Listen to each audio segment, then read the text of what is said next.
You have to stop yourself from dealing with people who seem stuck in life, who feel stuck in life, because they function in desperation. And having desperate people around only lead to unthought, unprovoked, negative actions, which will certainly lead to even more negative consequences. Today, we'll discuss why you must avoid those who feel stuck in perpetual nothingness, perpetual level of non progress, in order to protect your own sanity, in order to protect your own upward trajectory. But first, let me welcome you to the show properly.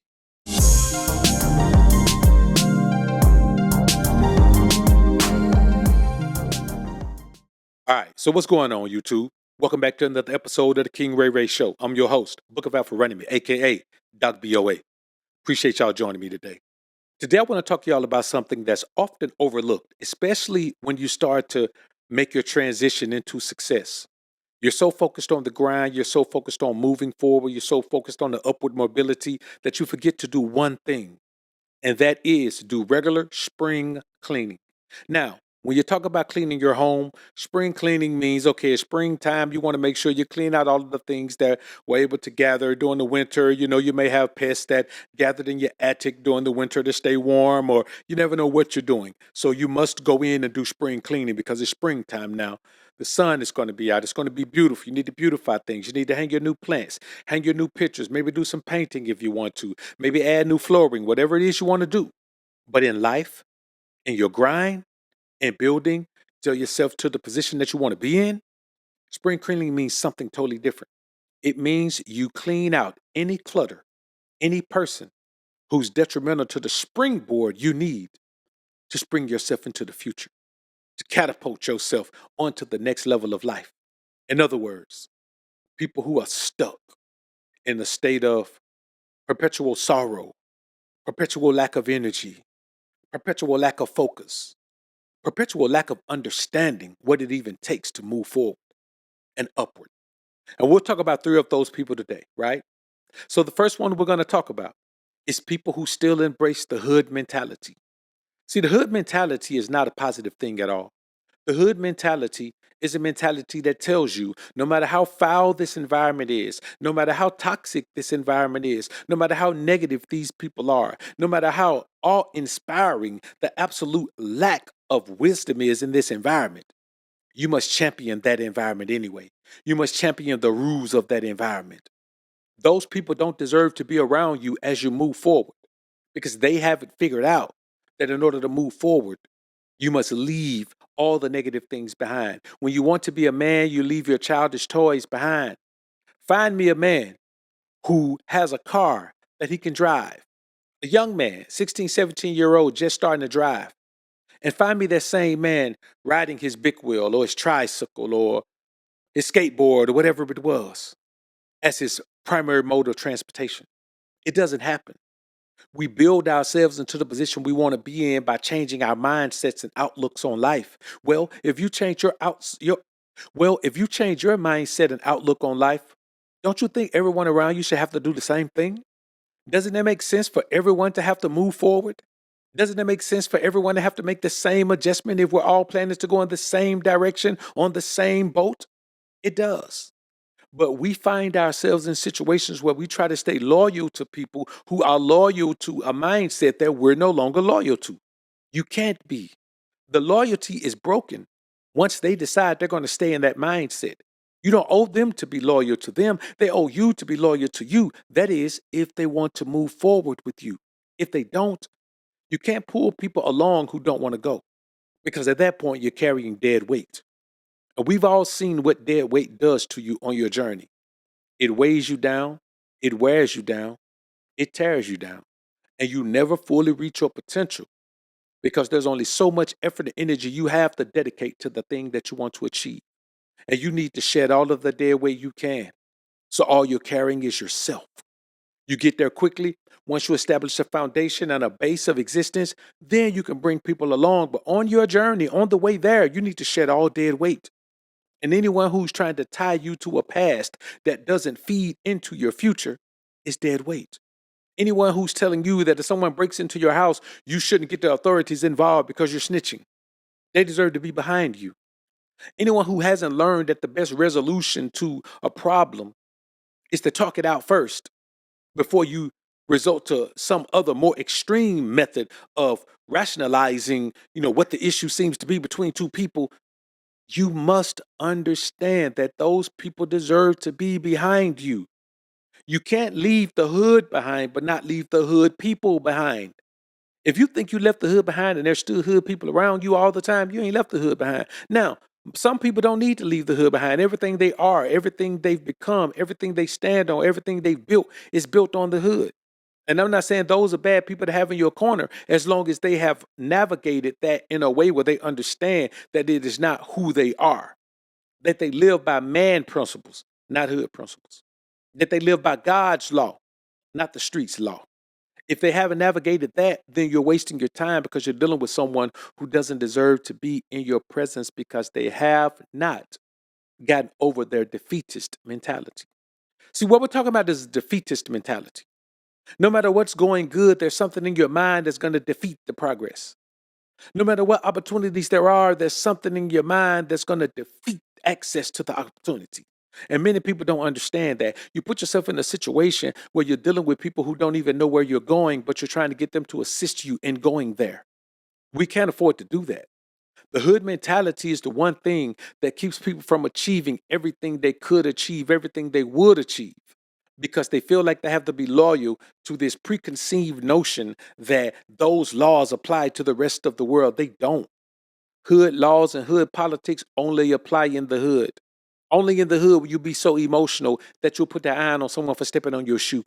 Only in the hood will you be so irresponsible that you'll continue to create children over and over and over again, knowing you can't take care of the first one or the second one. So if you couldn't take care of the first one or the second one, why you got six? That's the hood mentality. The hood mentality says that no matter how many times you've gone to prison, you got to come out and try to do the same thing better, even though you know the next strike is your third strike and you're going to get life in prison. But you would rather take that chance because you just got to have it now. You know how to do it now. You're not going to get caught even though the people are watching you. That's the hood mentality. The hood mentality is undefeated, but only in the hood. Outside of the hood, it's dumb. So the people with the greatest defeatist mentality around you are going to be hood people. You put them in a situation where they can build something and they'll still use the same hood mentality and hood activities to destroy everything. And maybe not just destroy themselves, but destroy what you built as well because of their association with you. And I want y'all to understand that that's not the way we're supposed to do this. It makes no sense to do it that way. The second defeatist mentality having person that you need to get rid of, the person that's stuck in a money maze. Now, what is a maze? I want y'all to look up what a maze is. M-A-Z-E. Look up what it is. Sometimes they test the intelligence of rats and mice and they put them in a maze to see if they can make it through the end. You know what a maze is? Confusion.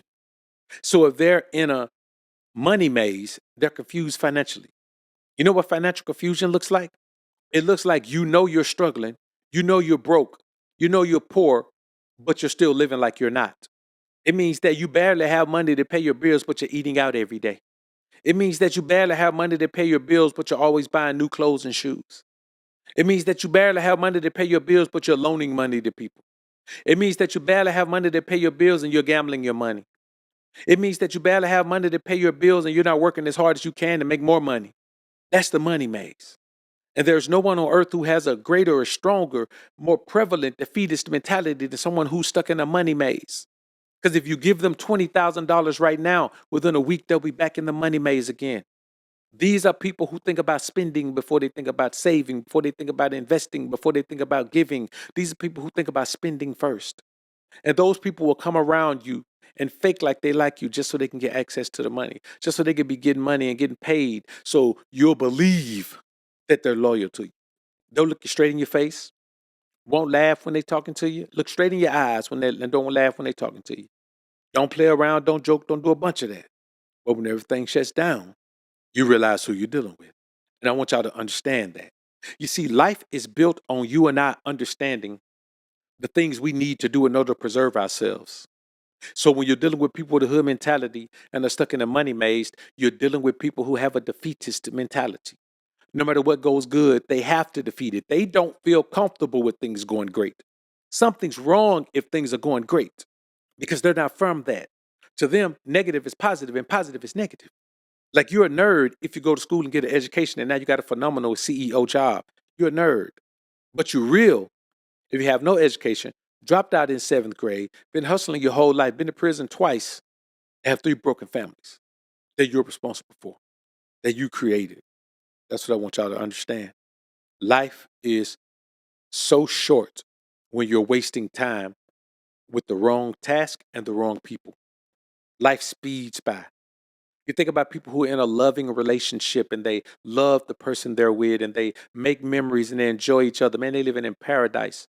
Now juxtapose that against the person who was in a 20-year relationship with someone and they disconnected 5 years in. So they spent the last 15 years faking like they were connected to someone, faking like they were happy with someone, faking like they were in love with someone. And then you come to find out after divorce that they were miserable the entire time. Why is that? Because they don't understand that you must get rid of those people who are not loyal to you. The defeatist mentality looks at the truth and says, I know that's the truth, but I'm going to go this direction because truth hurts and I don't want to hurt. So I'm going to go live this lie. That's what the hood mentality is. That's what the defeatist mentality is. People who are in a money maze thinking that they're supposed to get something for nothing, thinking that there's some strange way that they deserve something for nothing. Some strange way that they shouldn't pay you your rate that is already agreed upon. Some strange way that even if they can't provide the agreed upon service, they should demand the same compensation. Some strange way you spend more than you earn. So most certainly more than you bring home. These are the people that we must avoid because these people will sink you. These people don't care about what happens to you. They never did. If you expect these people to care about what happened to you, you're expecting the sun to not be hot. You're expecting to go live underwater and not eventually need an oxygen tank. I want y'all to understand, man. And I'm not saying this as a fear-mongering tactic. I'm telling you that those who have a defeatist mentality, if you allow them into your life is defeated. We keep the defeatist mentality out of our lives because it's strong, it's uncontrolled, it runs rampant, it's a wild card. You can't do anything with it. Once you allow it into your life, it goes and destroys whatever it wants to destroy. So why would you allow that into your life? As if you need it, when you really don't. And I think that's one of the major issues we're dealing with out here. You don't understand the hood mentality and money maze combined. It's the worst mindset that someone can have. The worst mindset. Even in, especially in business, because when you're thinking about business, you need somebody that's not caught up in a money maze. You need somebody who doesn't have some particular vice that they're going to trick off the money on. You can't do business with someone who's in this mindset, the defeatist mentality. You can't be in a relationship with someone who has a defeatist mentality because if they have defeatist mentality, all they're going to do is look to see what they can drain from you, especially when it comes to resources. So I want y'all to never forget that you have the right to protect yourself from people who don't belong with you. You have the right to go the opposite direction. You have the right to cross the street if you don't like the people who are on this side of the street. You have the right to take an alternative route if you don't want to go through that area. You have the right to focus on the way that you want to be, the things that you want to do, no matter what someone else wants or desires or expects from you. You have the right to not meet people's expectations. You have the right to not let people get close enough to affect your life situations. You have the right to make people show that they deserve to have any type of intimate relations with you. You have the right to do these things. And you start that by defeating the defeatist mentality of those who have a hood mindset and those who are content with being strapped in the money maze and not knowing when the next is going to come, not knowing why I make all of this money, I'm still broke. Why was I broke at 30,000 and then I was broke at 60,000 and now I'm broke at 90,000? Why are you still broke? What happened? The defeatist mentality. So let's look at spiritual astuteness as our goal for the week. All right, I'm done with this one. Like this video on your way out if you enjoyed the content. All right, I think that'll wrap this one up. I appreciate y'all tuning in. Hey, man, if you got anything from this video, go ahead and hit that subscribe button. You know what to do. Hit that like button. Comment down below and let me know what you think about this content. If you got anything out of it, if you have anything to add to it. Because remember, in this kingdom, we are our brother's keepers. Still shopping still. So let's see what kind of steal you leave in the comments. Looking forward to it. Till the next time, guys. Peace.